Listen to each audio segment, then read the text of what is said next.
Mejor aplauso. Continuamos los temas de los fundamentos, construyendo una vida perdurable. Los días jueves estamos viendo temas de carácter doctrinales, bíblicos, temas no tan comunes como a veces los que siempre tocamos, pero estamos tratando de ver bases bíblicas para algunos aspectos de la Biblia que son importantes. Por ejemplo, la semana pasada estuvimos hablando del cielo.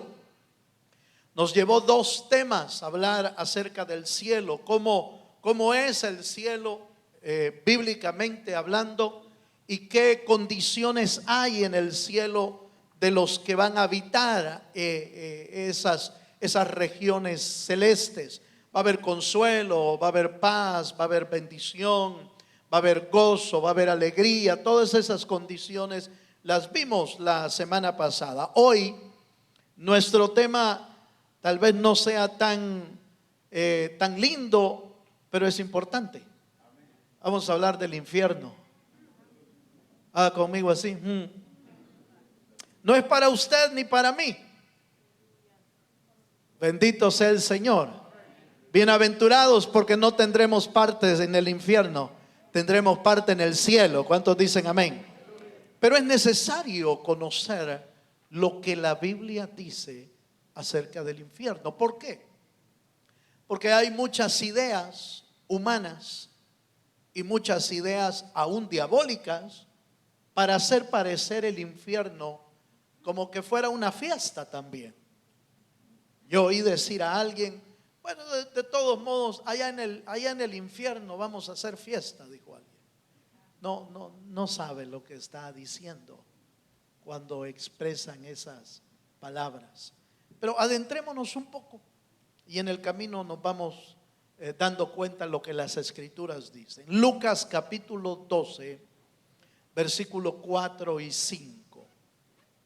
Dice la palabra del Señor: mas os digo, Lucas 12:4 dice: mas os digo, amigos míos, no temáis a los que matan el cuerpo y después nada más pueden hacer, pero os enseñaré a quién debéis de temer. Oiga esto: temed a aquel que después de haber quitado la vida tiene poder de echar en el infierno. Sí, os digo, a este temed. Aleluya. Muchas personas inclusive han malinterpretado este texto, haciendo pensar de que el que echa al infierno a las personas, según este pasaje, es el diablo. Pero bíblicamente no es él, no es el diablo, es Dios el que allá en el tiempo inclusive final, hablando del lago de fuego, dice la Biblia que todo ser humano, grande, pequeño, se presentará delante del Señor, y todo el que no está inscrito en el libro de la vida será lanzado al lago de fuego, en el juicio del trono blanco. Eso nos da a entender con claridad que es Dios el que va a tomar esa decisión final, tomando en cuenta la decisión personal que cada uno tomó aquí en la tierra. Pero adentrándonos un poco en esto, usted quizás habrá oído que muchas personas piensan del infierno como que aquí en la tierra es el infierno, y que el sufrimiento que ahora vivimos algunas veces sobre la tierra ya es parte de vivir en el infierno. Pero en realidad muchas veces esa lógica, ese modo de pensar se produce debido a que quieren obviar o quieren ignorar lo que verdaderamente las Escrituras dicen acerca del infierno. Y entonces empiezan a conjeturar, a hacer nuevos pensamientos, nuevas filosofías, nuevas ideas acerca del infierno, tratando de ignorar y de obviar lo que la Biblia dice. ¿Por qué? Muchas veces por el temor de enfrentar una realidad que bíblicamente está y que muchas veces no, el ser humano no la quiere recibir como una verdad. Prefiere pensar de que quizás al final haya una oportunidad y de todos modos no me echen ahí en el infierno. Tal vez me pasan, aleluya. Tal vez me pasan de alguna manera, me pasan y no paso por el castigo. Está tratando de obviar y hacer a un lado una realidad. Para poder entender lo que es el infierno, vamos a analizar hoy 4 palabras que en la Biblia se traducen como infierno. Y esas 4 palabras nos van a dar un poquito más de claridad de lo que es el infierno y la naturaleza del infierno. Fíjese bien, hay 4 palabras que se traducen al español, se traducen como infierno.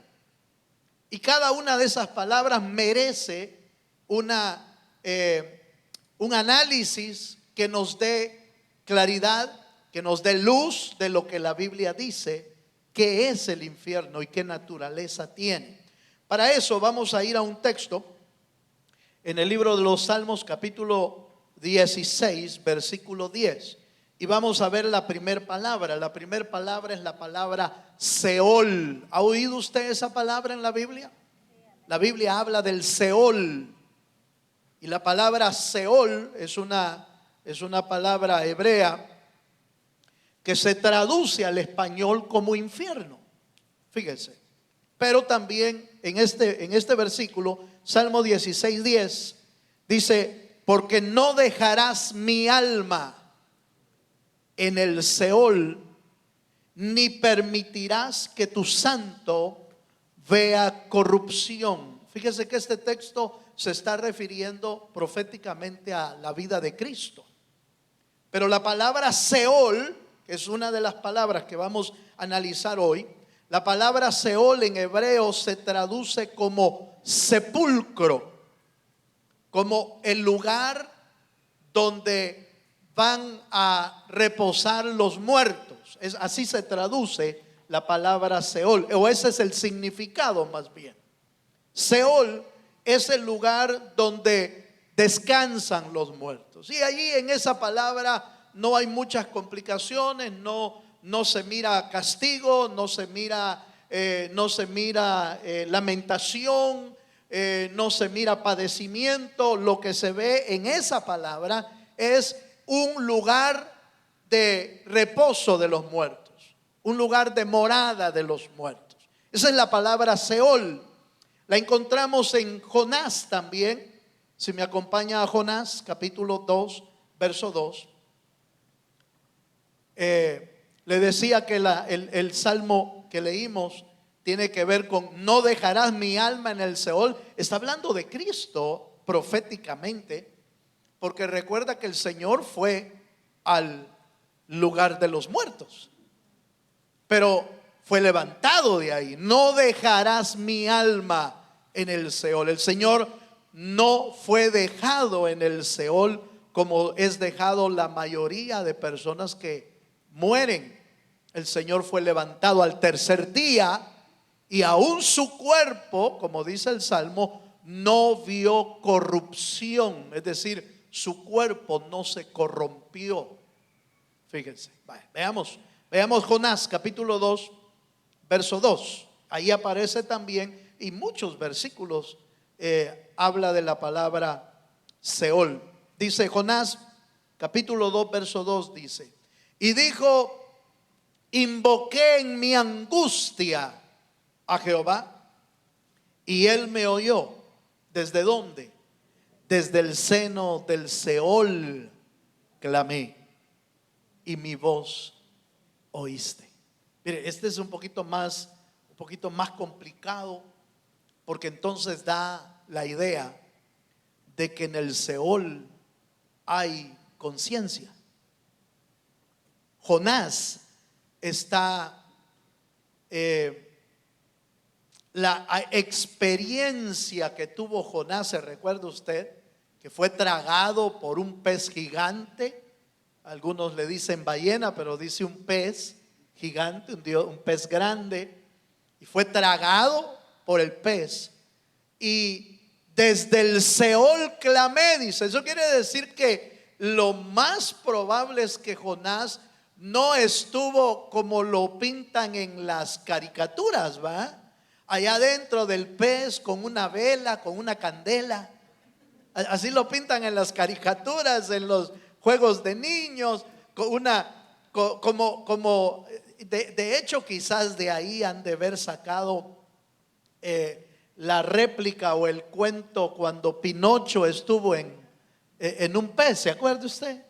No sé si usted ha leído el cuento de Pinocho. Pero tóquese la nariz. No. Esa es otra cosa, Pero de ahí la han de haber sacado. Pero Jonás, dice la Biblia, que fue tragado por un pez. Y prácticamente él falleció ahí. Porque su alma llegó al Seol, llegó al lugar de los muertos, Jonás. Y desde el Seol clamó a Dios y le dijo: Señor, invoqué en mi angustia a Jehová y él me oyó. Desde el seno del Seol clamé y mi voz oíste. Eso quiere decir que Jonás fue a dar al lugar de los muertos, pero que hay un lugar ahí donde hay conciencia, donde hay pensamientos. Clamó y de alguna manera la Biblia dice que fue sacado. Jonás fue sacado de ahí para que siguiera predicando durante 40 días, predicándole a Nínive. De aquí a 40 días Nínive será destruida. ¿A dónde habría estado Lázaro cuando murió? Porque ¿cuántos sabemos que Lázaro murió? La Biblia dice que Lázaro murió y murió 4 días, por 4 días. Al cuarto día llegó el Señor a Betania, a donde vivía Lázaro. Y aunque Marta y María le decían al Señor: Señor, no abras la piedra, por favor, no mandes que abran la piedra porque ya hiede. O sea, en el caso de Lázaro sí empezó a haber corrupción. Su cuerpo empezó a haber corrupción. Se corrompió su cuerpo. Al cuarto día ya las cosas estaban bien complicadas. Pero me llama la atención que el Señor no le habló al cuerpo, porque el Señor habló, ¿se acuerda? Quitó la piedra, mandó quitar la piedra, y parado fuera del sepulcro, era la forma en que sepultaban en ese tiempo, una tumba cavada en piedra y cubierta con una piedra rodante.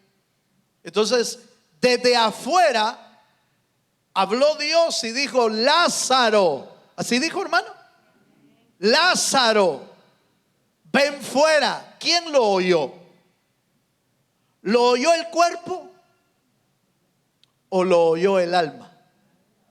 Tuvo que ser el alma, porque el cuerpo ya no oye nada, hermano. Cuando la persona fallece, el cuerpo ya no oye nada, pero su alma, más adelante vamos a ver algunos detalles, pero su alma, dice la Biblia, en el caso de Lázaro el mendigo, no Lázaro el que murió, Lázaro el mendigo, dice que vino a ser recogido por ángeles su alma y la llevaron al lugar de descanso. Bueno, sigamos un poquito más. Sigamos. Entonces, primera palabra. La primera palabra es el Seol. Y esa palabra se traduce como un lugar donde van los muertos. Eso es todo.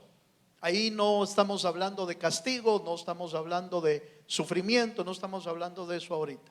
Estamos hablando del lugar. Seol significa el lugar donde van a posar los muertos. También se traduce como sepulcro. Vaya, sigamos.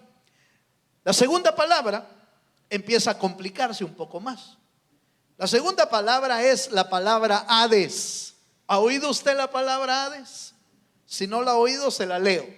Ahí está en la Biblia, no la estamos inventando. Dios no inventó nada. Dios enseñó lo que es su palabra y sus verdades y sus realidades. La palabra Hades. Vamos a Lucas capítulo 16, versículo 22 al 25. El Señor estaba enseñando y les enseñó una historia. La historia de Lázaro el mendigo y la historia del rico. Y el Señor Jesús enseñó sobre el Hades. Dice Lucas 16, versículo 22. ¿Lo tiene, hermano? Dice: aconteció que murió el mendigo, este es Lázaro el mendigo, y fue llevado por los ángeles. Ojo con esto, hermano. Fue llevado por los ángeles al seno de Abraham. Y murió también el rico y fue sepultado. Hagamos un paréntesis ahí, hasta ahí, hagamos un paréntesis. Se murió Lázaro el mendigo y lo vinieron a recoger ángeles.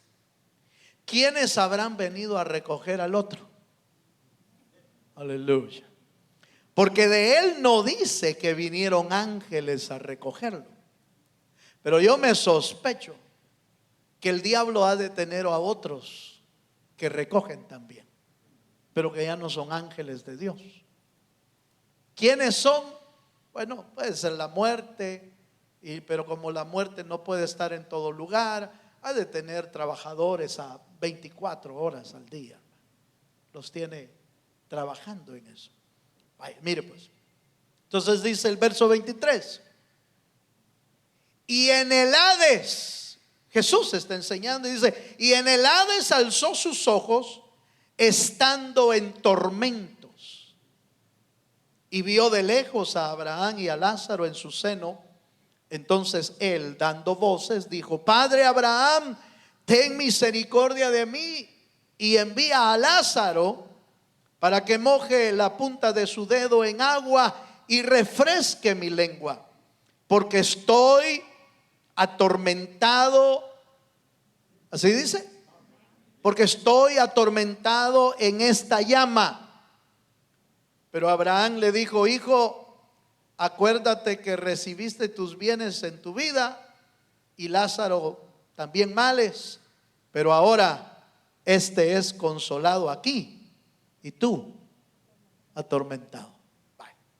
El Hades, veamos el Hades.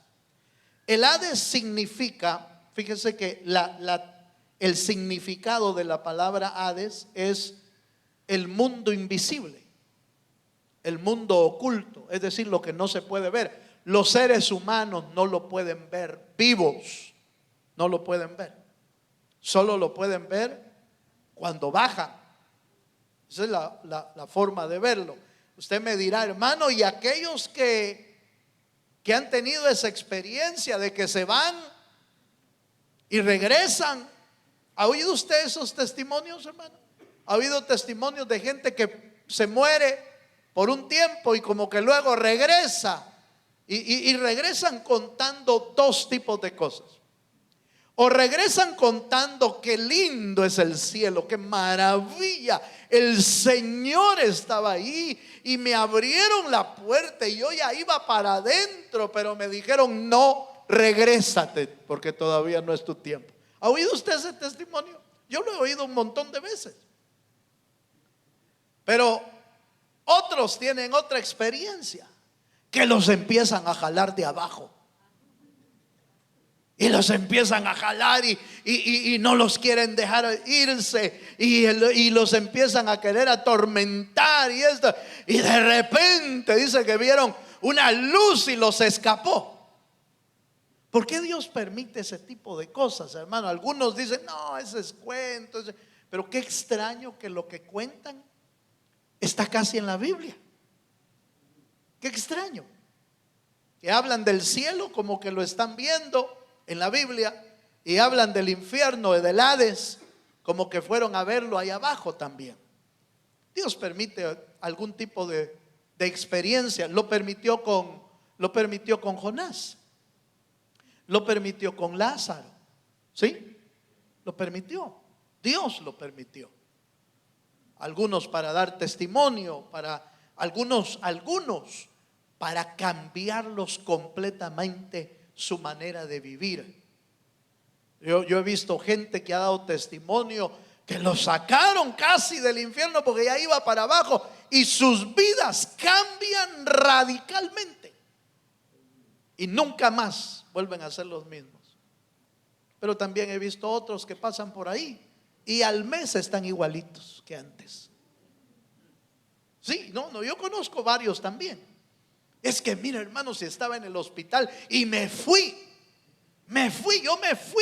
y el diablo me estaba persiguiendo y yo me acuerdo de alguien que me dijo, mire, vi la muerte, vi la calavera que pasó así, me pasó agarrando la mano y me llevó. Oh, por Dios, digo yo. Pero cuando los veo atrás, ya no están en el evangelio, ya no están caminando en las cosas del Señor. ¿Por qué? Así es el alma del ser humano, hermano. El alma del ser humano a veces es tan duro, tan rudo para entender las cosas del Señor, que aún mostrándole esas áreas no logran cambiar, porque su corazón no quiere cambiar. Pero bueno, sigamos con esto. Note por favor el Hades. Aquí habla de dos lugares, y es importante entender esta parte. Aquí habla en el Hades, de este lugar, habla de dos lugares. El seno de Abraham, que es el lugar donde iban a reposar los del Antiguo Testamento que habían creído en el Señor. Entonces, los del seno de Abraham y los que están en el infierno, separados por un abismo, dice la Biblia. Separados por un abismo. Ni uno puede pasar al otro lado, ni este al otro lado, aunque ese lugar, según la Biblia, fue el seno de Abraham, fue clausurado por el Señor cuando Cristo vino a morir en la cruz del Calvario y se llevó a los del seno de Abraham y dejó solamente los que están en el Hades, en el infierno. Pero son otros detalles que podemos analizar un poquito más. Lo que me interesa que usted vea es que en ese lado donde estaba el rico hay tormentos y hay llamas. Yo no leo en la Biblia, que en el Hades, en el infierno, hayan fiestas o hayan mariachis. Así me dijo alguien a mí. Yo a cantar voy con Pedro Infante, me dijo. Pues primero, no sé si él está allá.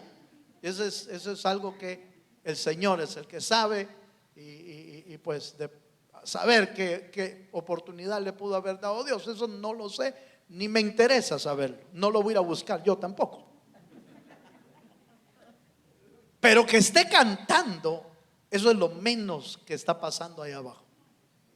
Allá no hay cantos, no hay mariachis, no hay fiesta. Hay tormentos y hay llamas de fuego. ¿Me estoy dando a entender? Ay, hermano, ¿y por qué estamos hablando? Saber si hoy voy a soñar con esto, hermano. Mire, yo no sé qué va a pasar.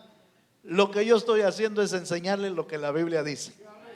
Eso es lo que me interesa a mí. Yo no puedo, como ministro, no puedo enseñarle solo lo bonito de la Biblia. Tengo que enseñarle lo que está ahí, que el Señor Jesucristo enseñó a sus discípulos. Él no ocultó que hay un infierno. ¿Por qué no lo ocultó? Porque Dios es transparente en su predicación. Su predicación es transparente. Pone lo bueno y pone las consecuencias que van a haber si no se sigue al Señor. Entonces habló claro. Y eso es lo que estoy tratando de hacer yo en estos estudios. Bueno, sigamos un poquito más. Veamos otro pasaje. Mateo capítulo 16, verso 18. Mateo 16, 18. El apóstol Pedro vuelve a usar la palabra Hades. Dijimos que Hades significa el mundo invisible, lo oculto. Se refiere a la morada de los muertos. En la historia que Jesús contó, hay dos lugares ahí. ¿Nota? Hay dos lugares. El seno de Abraham, los salvos según la promesa de Abraham, y los no salvos. Y no pueden pasarse del uno al otro lado porque hay un abismo. Hay un abismo que los divide. Mateo 16, 18 dice: y yo también te digo, Jesús le dice a Pedro, oiga, Jesús le dice a Pedro, y yo también te digo que tú eres Pedro, y sobre esta roca edificaré mi iglesia, y las puertas del Hades no prevalecerán contra ella, contra la iglesia. Por eso usted y yo podemos sentirnos bienaventurados y bendecidos porque el Hades no tiene ninguna potestad sobre la iglesia. Porque el Señor lo dijo.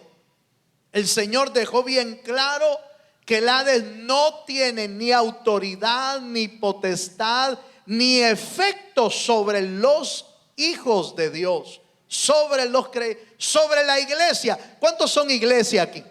¿Usted es parte de la iglesia de Jesucristo? Entonces contra usted no prevalece el Hades. Tiene puertas, dice ahí. Ni las puertas del Hades. O sea, quiere decir que tiene puertas. Hay un lugar por donde entrar ahí.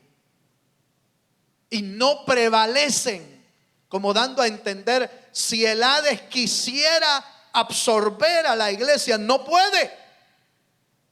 No puede porque está restringida por el poder y por la potestad de Dios. Le es impedido trabajar en los creyentes. Le es impedido que pueda tener una potestad. Ahora, yo estoy hablando de la iglesia que está preparada. Estoy hablando de la iglesia que se preparó, de la iglesia que está buscando al Señor. Y no de los tibios que habla Apocalipsis en la iglesia de la Odisea. Porque en la iglesia de la Odisea hay tibios, ¿se acuerda? Entonces los tibios no son iglesia. Porque los tibios, dice, serán vomitados de la boca del Señor. Entonces debemos de tomar muy en cuenta eso, porque amén, gloria a Dios, hermano, no me puede hacer nada el diablo, no me puede hacer nada. Sí, pero si anda haciendo cosas que no convienen, si se anda usted desviando a hacer cosas que Dios no lo ha mandado a hacer, entonces usted le puede dar derechos al diablo. Entonces debemos de ser cuidadosos en eso. Vaya. Tercer palabra. Vamos a la tercera palabra. Este es otro ángulo más complicado todavía. Segunda de Pedro 2:4. Vamos a ver.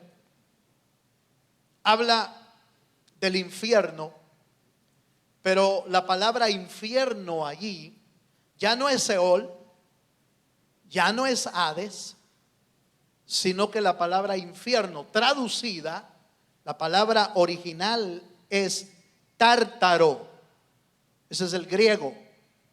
Tártaro es la palabra que tradujeron y le pusieron infierno ahí.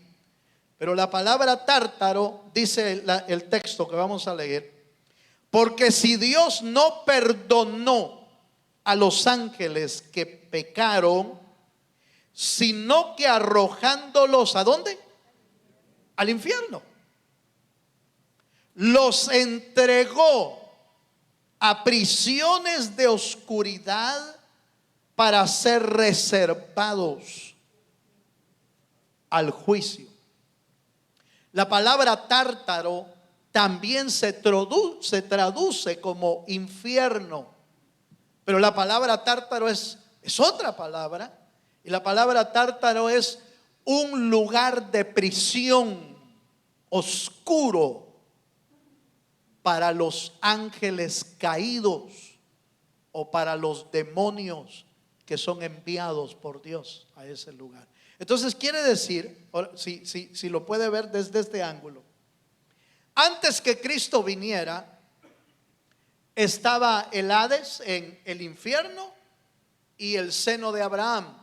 El seno de Abraham es clausurado por el Señor Jesucristo, y se inauguró el paraíso allá arriba. De cierto te digo que hoy mismo, le dijeron al ¿cómo se llama? Al ladrón de la cruz, ¿se recuerda? Hoy mismo estarás conmigo en el paraíso. Entonces el Señor abrió otro lugar de los muertos en Cristo, y se abrió el paraíso y se clausuró el seno de Abraham, dejando nada más el infierno aquí. ¿Sí me estoy dando a entender? Ahora, la otra parte que debemos de entender es que en el infierno están los muertos sin Cristo, los muertos sin Dios, pero hay un espacio allí donde están prisioneros los ángeles caídos y los demonios que han sido enviados al abismo. ¿Se acuerda que hay un abismo? Aleluya. Entonces note, entonces hay prisiones, en el infierno hay prisiones. Prisiones para los ángeles que cayeron y para los demonios que están siendo lanzados por los ministerios, por Dios, están siendo lanzados a esos lugares y quedan presos. Déjeme comentarle algo rápido. Si usted va a echar fuera a un demonio en alguna ocasión, asegúrese de mandarlos al abismo para que después no lo vayan a visitar en su casa. Aleluya. ¿Sí me estoy dando a entender? No, mire, parece, da risa, ¿va? Da risa y dice, ¿qué está diciendo? No. La Biblia dice que cuando un espíritu sale de una persona, se va a los lugares desérticos, dice. Y si hay espacio para regresar, entonces la Biblia dice que trae otros 7 espíritus y se mete en la misma persona porque no quedó llena de Cristo. Echar fuera un demonio de alguien, echar fuera un espíritu de una persona sin que se convierta a Cristo es un gran problema. ¿Por qué?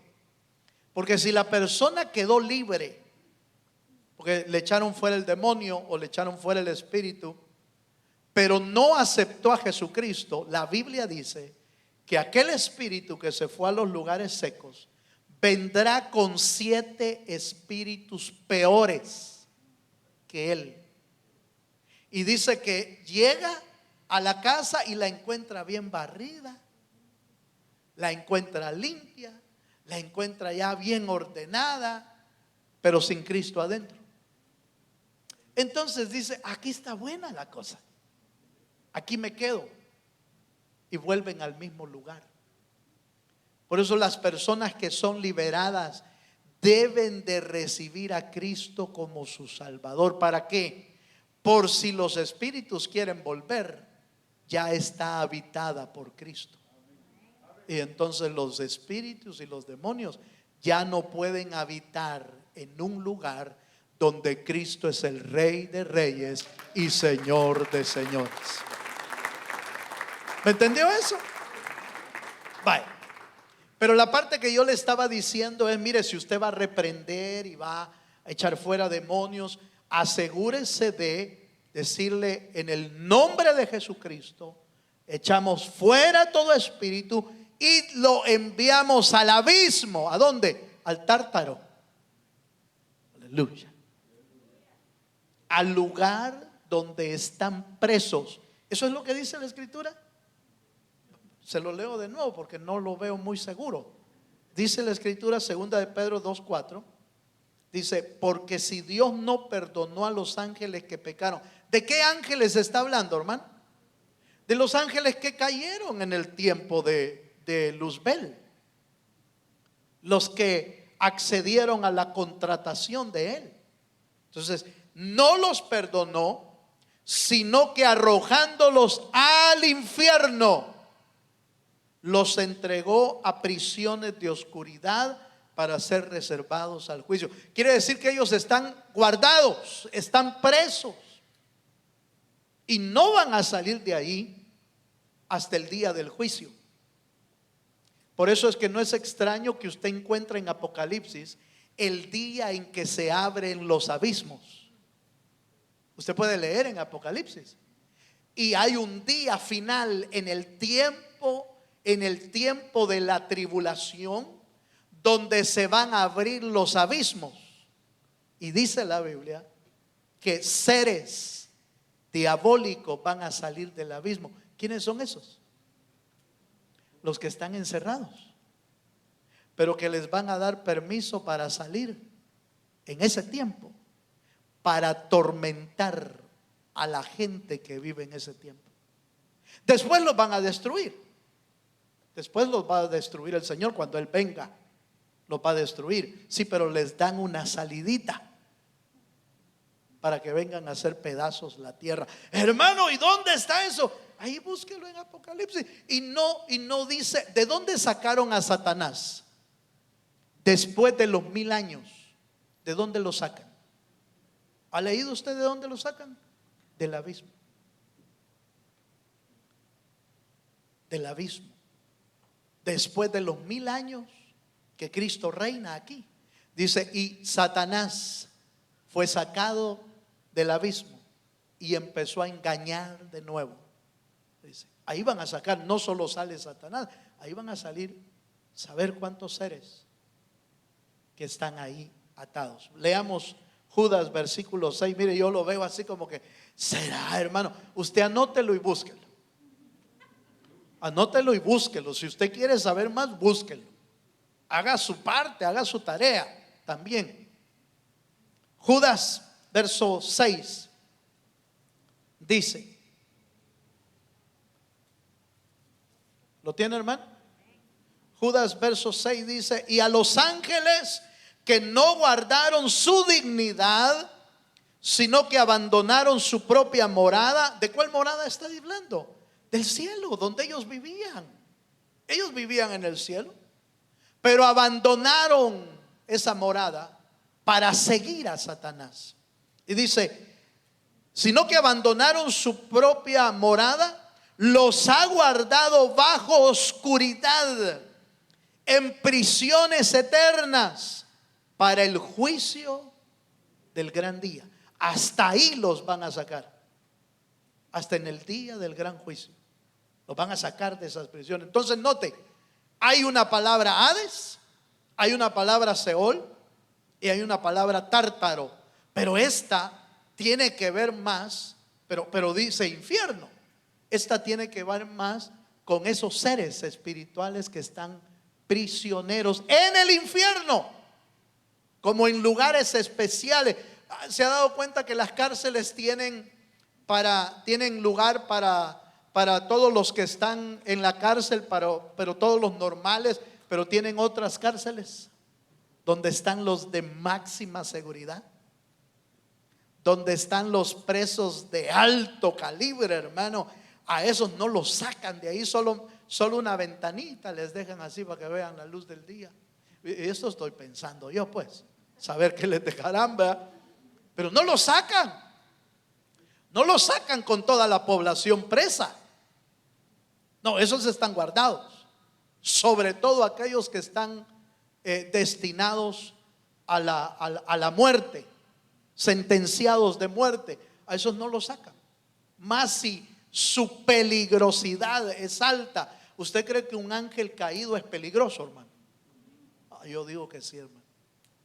Sumamente peligroso. Esos están armados y son peligrosos. Por eso los tienen en cárceles eternas. ¿Quiere buscar la palabra abismo? Le doy dos textos y usted lo busca en la casa. Lucas 8:31 y Apocalipsis 9:1. Anótelo nada más. Lucas 8:31, Apocalipsis 9:1. O vaya a la concordancia y busque la palabra abismo. Y ahí va a encontrar lo que sale del abismo en el tiempo final. Cuarta palabra, y con esto voy a terminar. Ya le vi los pelos así de punta. Con esto termino. La cuarta palabra, que también se traduce como infierno, pero es una palabra diferente y una palabra griega, se escribe Gehenna, así, con G y H, Gehenna. La palabra Gehenna es traducido también como infierno. Jesús la usó 12 veces. Jesús usó la palabra Gehenna 12 veces. ¿Cuántos creen que Jesús no habla por gusto, hermano? Jesús, si va a decir algo, es porque tiene algo que enseñarnos. La palabra Gehenna significa infierno, pero también significa el valle del Hinnom.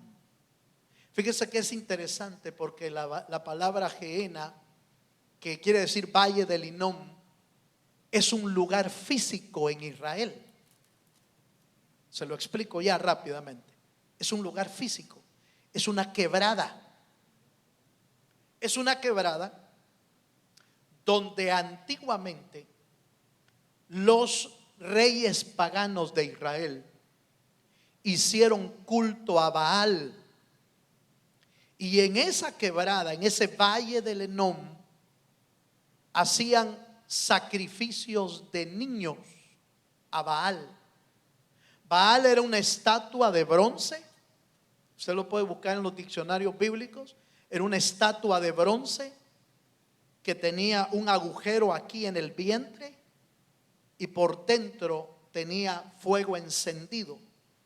Y sus brazos estaban así, cabeza de becerro, de buey y cuerpo humano en figura. Tenía sus manos así abiertas. ¿Y sabe qué era lo que ponían ahí? Los paganos, inclusive los judíos que se hicieron paganos, ponían bebés en sacrificio. Y cuando los bebés eran puestos, eso estaba al rojo vivo del fuego. Cuando los bebés eran puestos ahí, caían en el vientre y se quemaban. Algunos creen que vivos, otros creen que primero lo sacrificaban y después lo ponían ahí.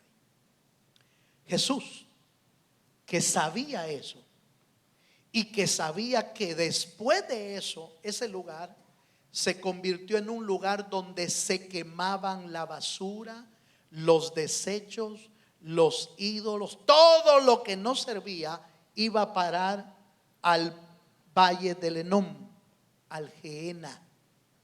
Entonces Jesús, para enseñarle a Israel cómo va a ser el infierno, oiga lo que estoy diciendo, Jesús, para enseñarles cómo iba a ser el infierno, le dijo a los judíos: el infierno será como el valle del Hinnom, como el Gehenna, como el lugar donde el incendio nunca se para, porque ese valle siempre estaba incendiándose. No el valle, sino la basura que caía en ese lugar. Todo lo que estaba ahí eran desechos. Y entonces siempre, no sé si usted tuvo la oportunidad, no aquí, pero la oportunidad en nuestros países de ver los lugares donde botaban la basura. y esos se queman. Estaban siendo quemada toda la basura, porque ese es el lugar del basurero. El Gehenna es el lugar donde se quemaba todo lo que no servía en Israel. Entonces Jesús les dice: el infierno será como el valle del Hinnom, el valle donde nunca se apaga el fuego. ¿Me estoy dando a entender? Por eso la palabra Gehenna significa el valle del Hinnom. Por supuesto, los israelitas rápido entendieron la figura. ¿Quién no la entiende? Y de hecho, espiritualmente, con todo respeto, hermano, podemos decir por lo que la Biblia dice: el infierno será donde se quema todo lo desechable, todo lo que no quiso nada con Dios será quemado en ese lugar. ¿Me estoy dando a entender? Veamos la Biblia. Veamos la Biblia. Gehenna. Vemos, vamos a ver un texto, Hebreos 10, versos 26 y 27.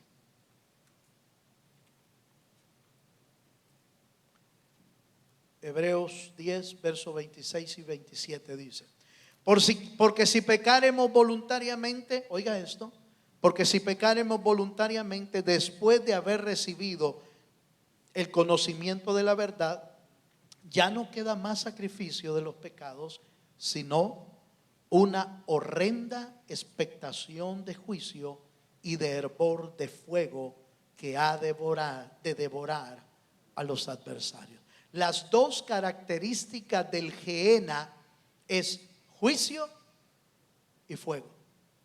Esas son las dos características del Gehenna: juicio y fuego. Este es Hebreos, esto no lo dijo Jesús.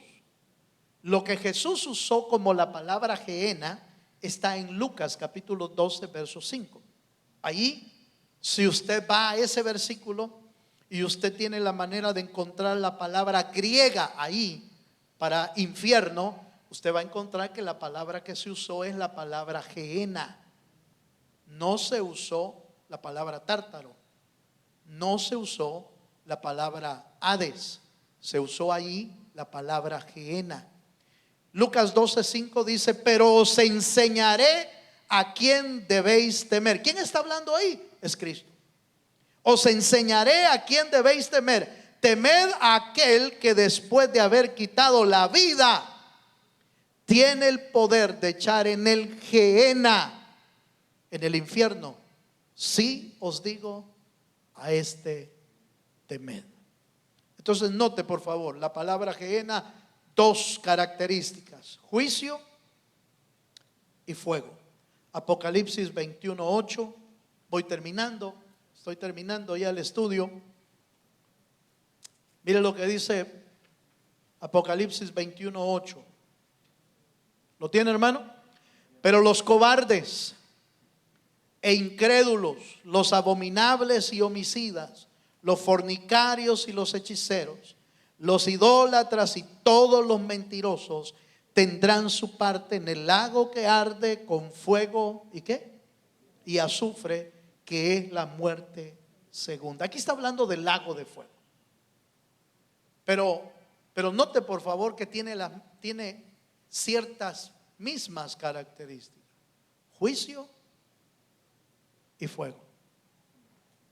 Amén.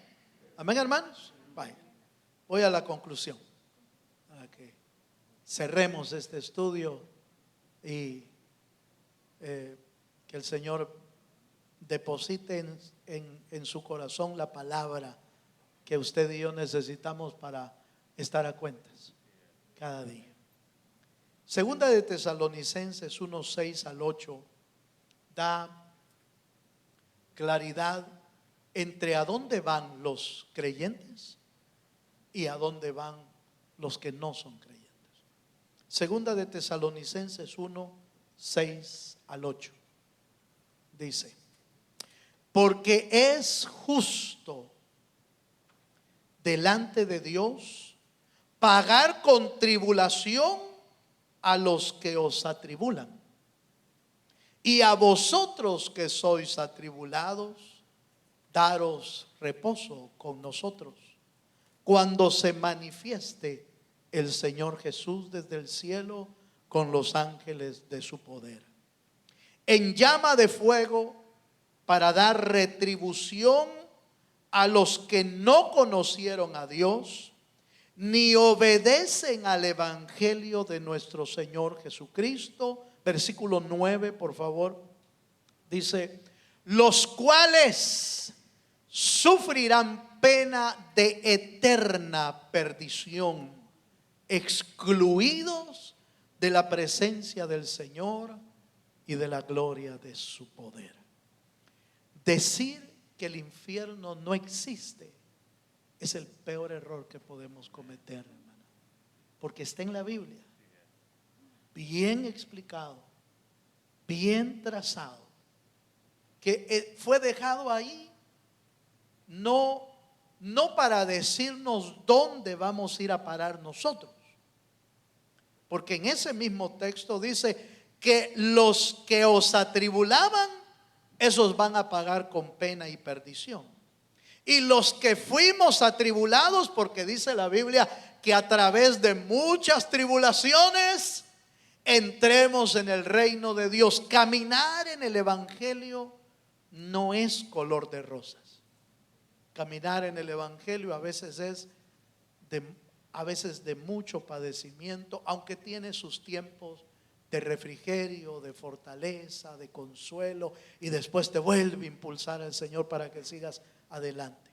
Pero los que atribulaban serán atribulados, y los que fueron atribulados serán consolados, dice. Pero ¿por qué explicó el Señor este lugar de tormento, de llama de fuego? Sencillo, hermano. Son advertencias. El Señor lo explicó no para decirnos dónde vamos a vivir, sino para advertirnos que tomemos las decisiones correctas. Aquí.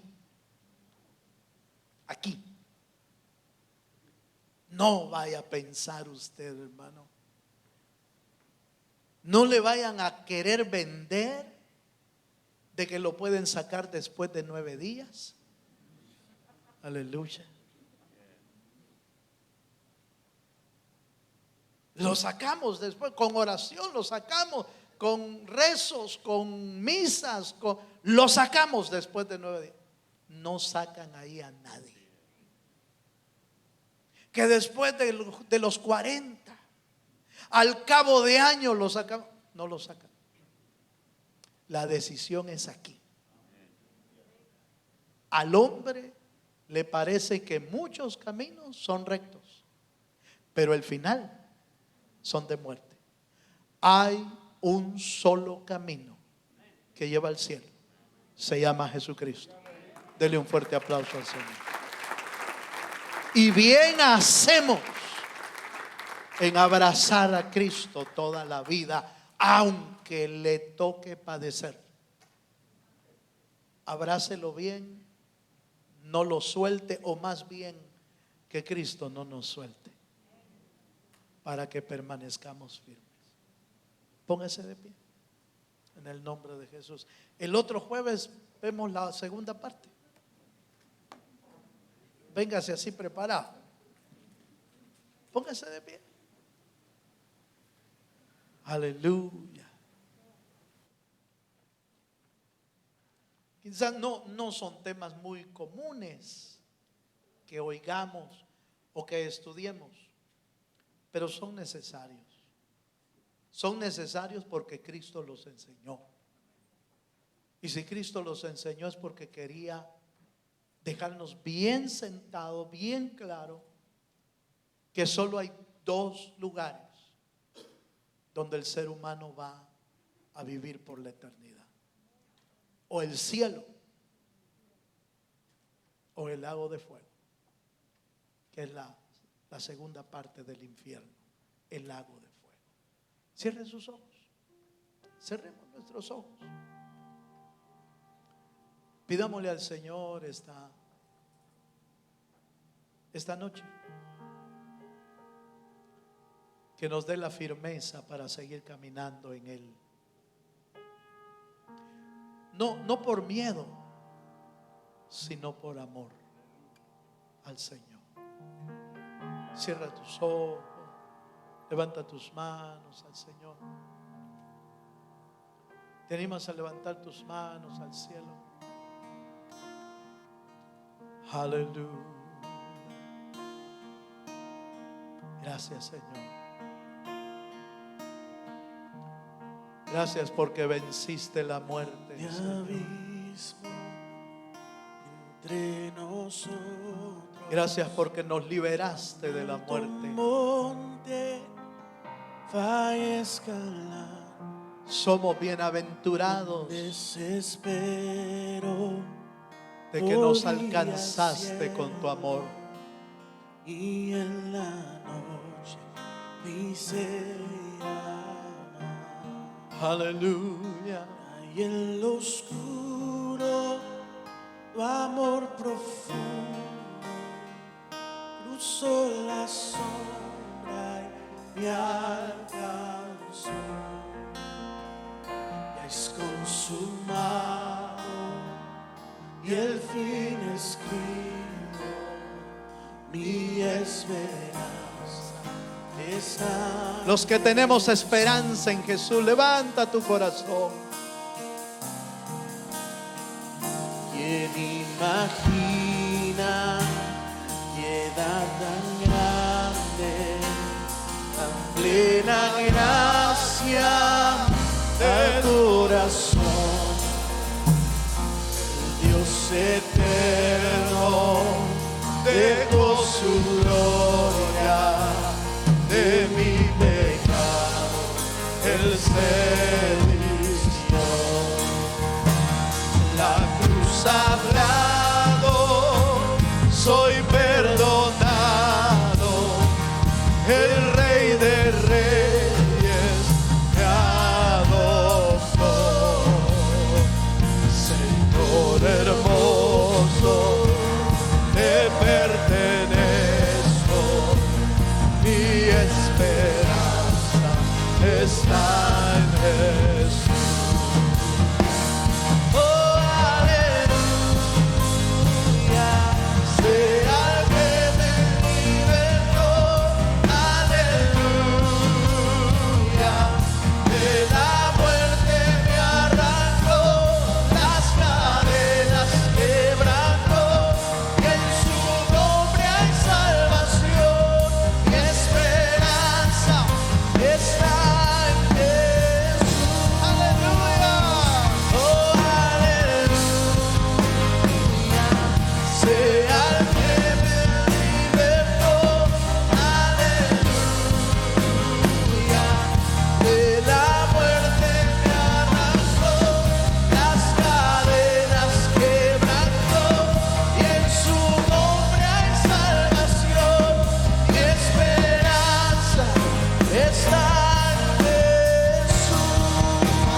Tus promesas fueron selladas cuando tu cuerpo resucitó. Desde el silencio, tu gran rugido quebró el poder de la muerte en mí.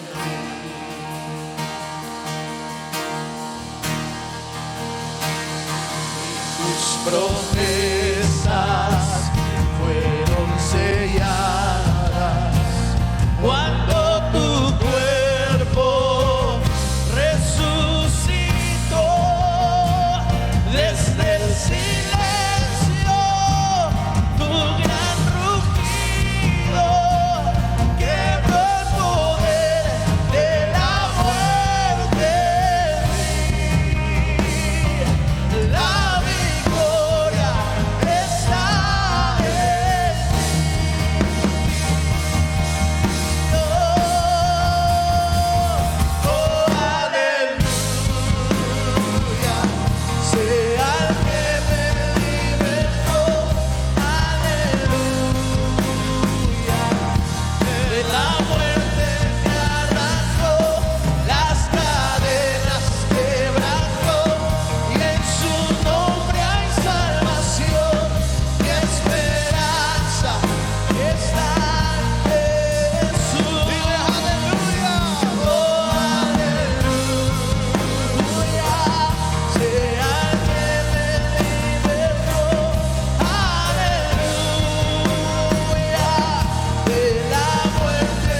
que tenemos esperanza en Jesús. Si usted tiene esperanza en Jesús, dele un aplauso a Él. Aleluya. Aleluya. Nuestra esperanza está en Cristo. Nuestra esperanza está en Cristo. Él nos liberó de la muerte. Él rompió el velo que nos separaba.